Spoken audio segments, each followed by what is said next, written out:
વિવાદોમાં રહેલા જૂનાગઢ તોડકાંડ મામલે ગુજરાત એટીએસની ટીમે પીઆઈ તરલ ભટ્ટના અમદાવાદ સ્થિત શિવમ રેસીડેન્સીમાં આવેલા ઘરમાં દરોડા પાડતા પોલીસ બેડામાં ચકચાર મચ્યો છે.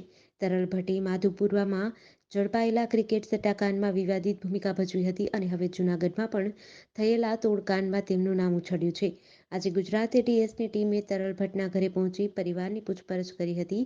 દરમિયાન જાણવા મળ્યું હતું કે આ ઘર તરલ ભટ્ટના પિતાના નામે છે. ક્રિકેટ સટ્ટાકાંડમાં તરલ ભટ્ટે અમદાવાદના ટીસી હુક્કા બારમાં મીટિંગ કરી હોવાનું સ્ટેટ મોનિટરિંગ સેલે કરેલા રિપોર્ટમાં પર્દાફાશ કર્યો છે. જૂનાગઢ તોડકાંડ મામલામાં ગુજરાત એટીએસ દ્વારા પીઆઈ તરલ ભટ્ટના અમદાવાદના ઘરમાં દરોડા પાડવામાં આવ્યા છે. બીજી બાજુ તરલ ભટ્ટ સહિતના અન્ય આરોપીઓને પણ પકડવાની કવાયત હાથ ધરી છે.